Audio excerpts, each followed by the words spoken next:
All right, everybody. At long last, the new Riot album is upon us. And it's about time too, because I really want to add another one to my collection. Um, the stack of CDs is literally bigger than my head. Nevertheless, there's another one coming.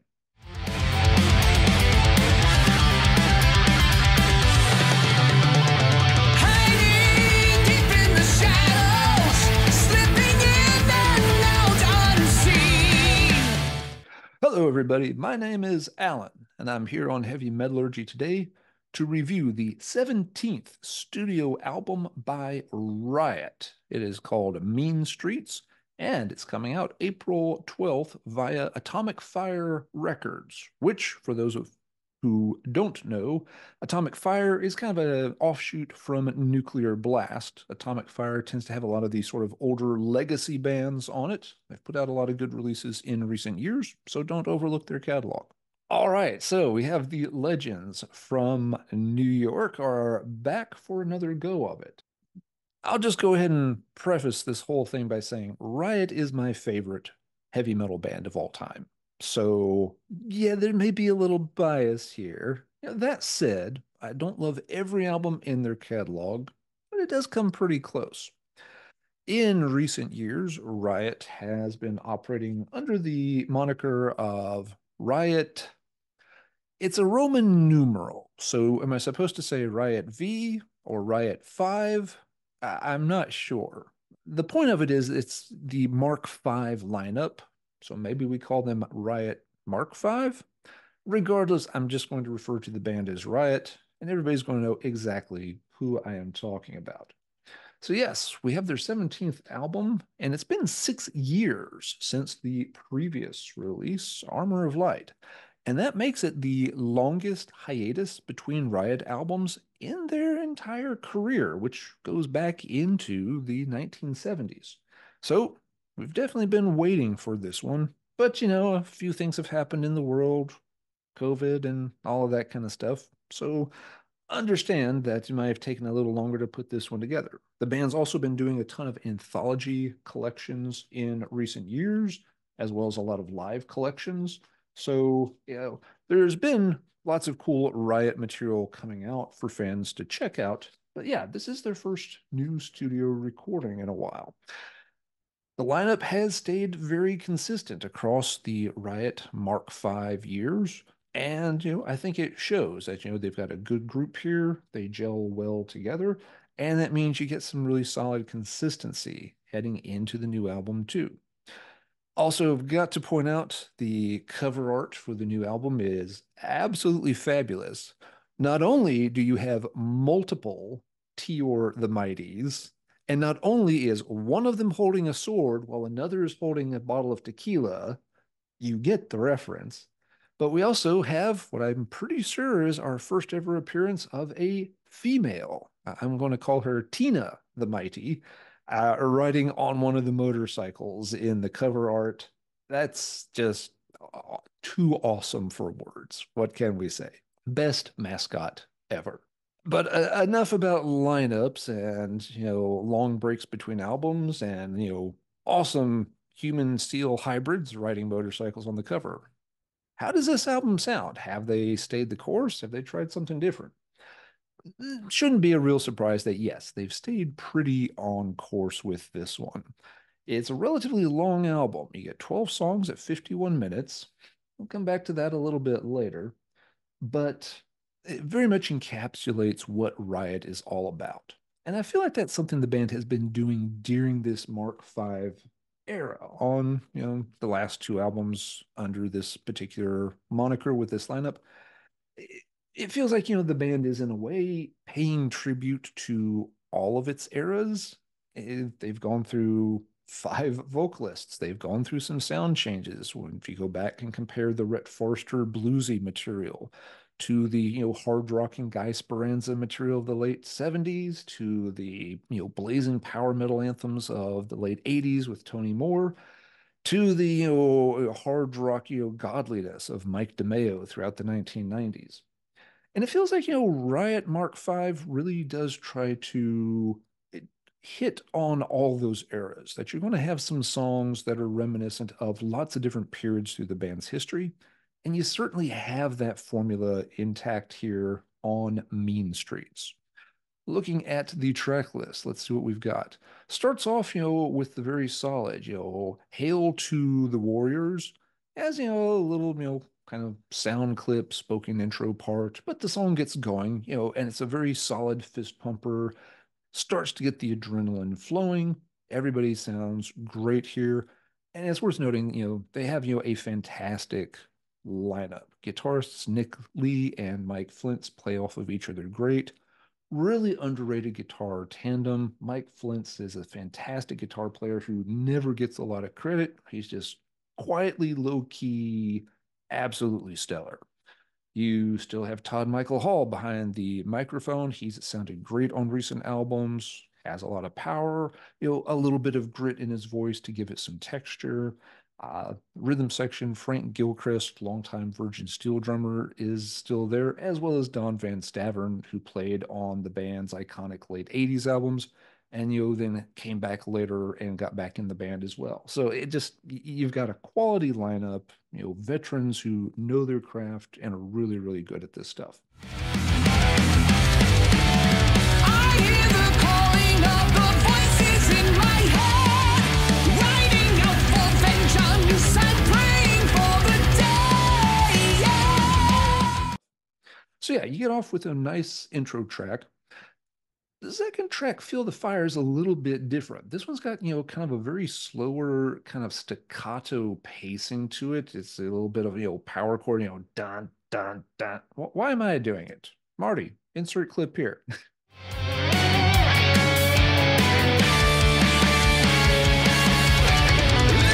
Lightning flashes cross the crimson sky. Distant. So yeah, the Feel the Fire song, has that kind of a very weird pacing to it, which isn't bad, but it makes the song feel a little bit jerky. It's usually not my favorite style for songs to be done in. It's also followed up by the unusual track Love Beyond the Grave, which seems to be telling a story about maybe an incubus or succubus or something like that. Not completely sure what's going on. The song has, a slightly odd, bouncy, almost swingy structure to it. And the gang vocals shouted in the chorus also strike me as a little odd. The song is a bit reminiscent of some of the stuff they were doing in the Privilege of Power experiments. Now, I really like this album a lot, but I'll readily admit that, they were doing some different things here. Not all the ideas worked. And yeah, Love from Beyond the Grave just feels like, it's a bit quirksome, perhaps. From eternity.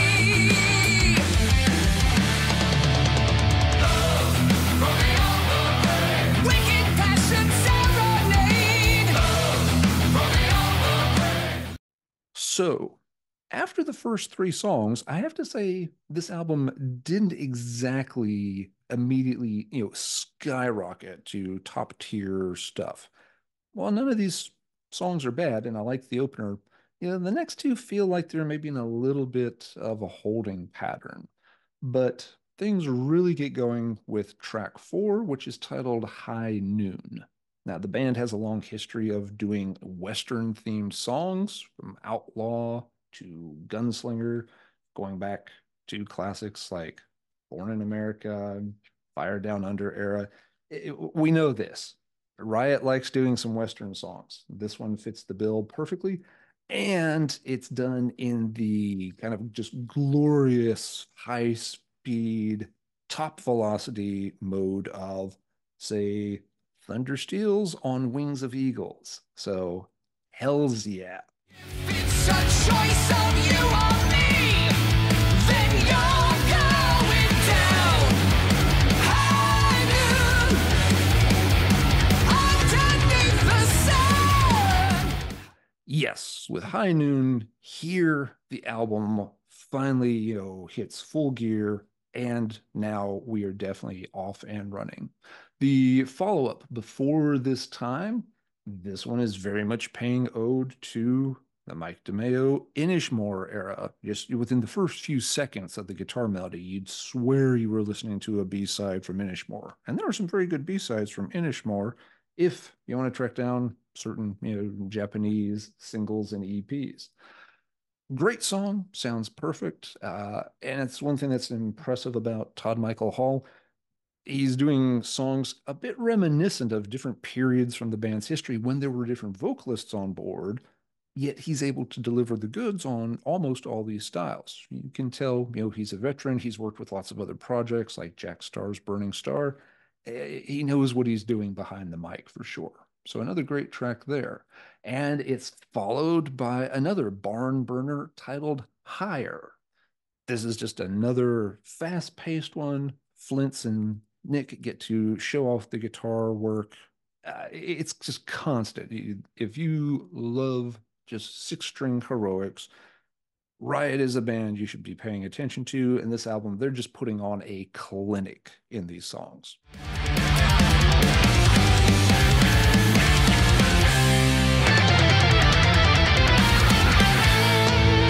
I'm staring into the future, wondering what lies. After Higher, you don't get much of a chance to catch your breath because the band launches into the title track Mean Streets. And once again, this is paying ode to all the tracks like Johnny's Back.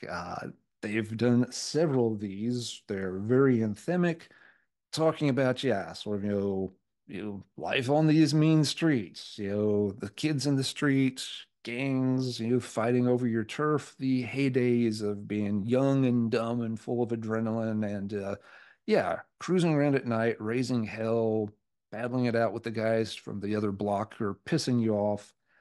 Mean Streaks captures all of that and does so fabulously.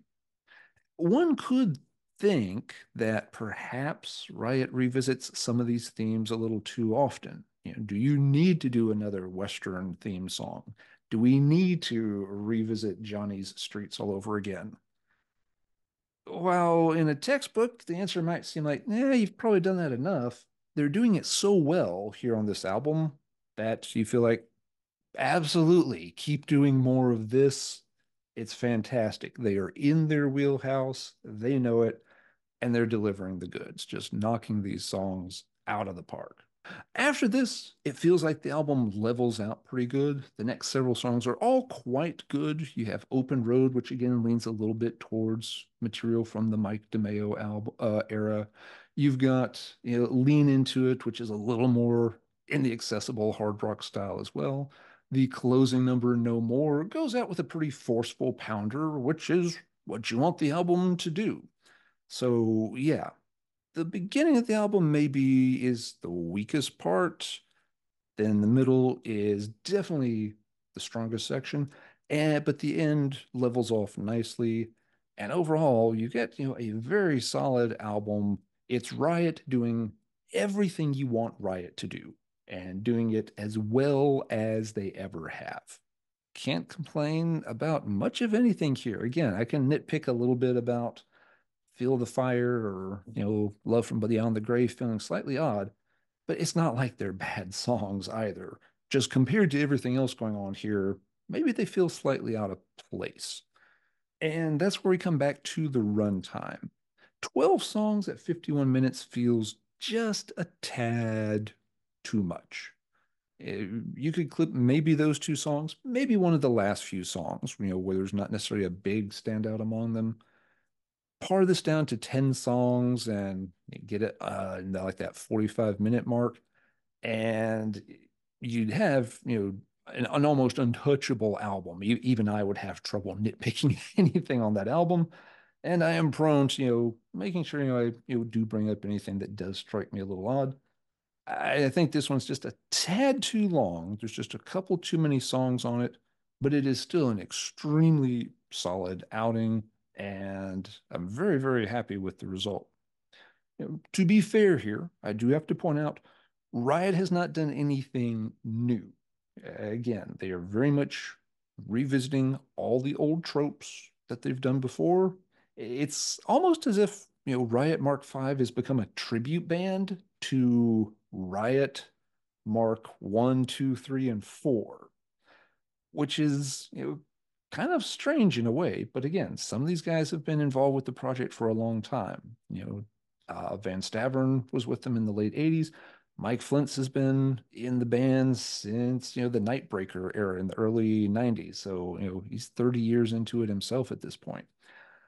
So they know what they do well. They enjoy doing it. They still knock it out of the park. It's kind of hard to fault them for staying in their lane. Unlike some other veteran bands where it feels like they keep maybe remaking the same album and they're a little stuck in a rut and you get a little tired of them, Riot may be doing the same thing again, but they're doing it so incredibly strongly that it doesn't feel tired. It still feels like, yep, they've absolutely nailed it, and I'm very happy with the result. It is just worth noting that, yeah, there's nothing new here. They're not experimenting with anything really different, not going off in a new direction. You're not going to be like, wow, I've never heard Riot do that before. But we don't necessarily need Riot to do that. There's other newer bands who can experiment and try different things.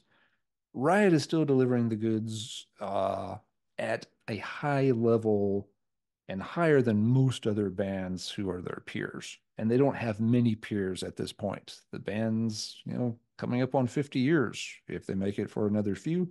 And here's hoping that they do. So, yeah, end of the day, excellent album, very few complaints, and the complaints are minor.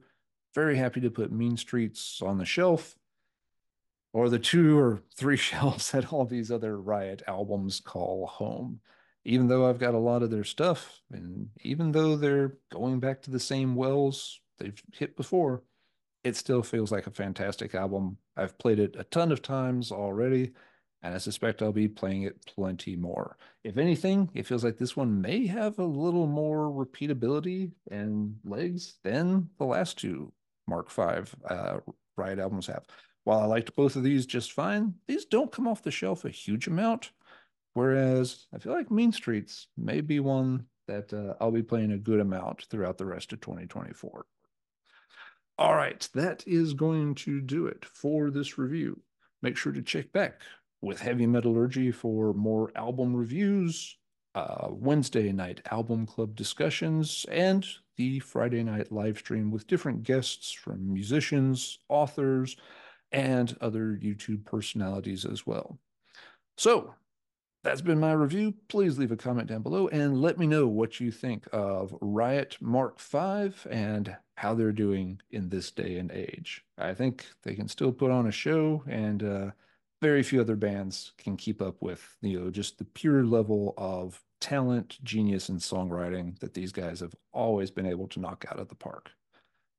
Until next time, everybody, take care, and as always, keep banging your head.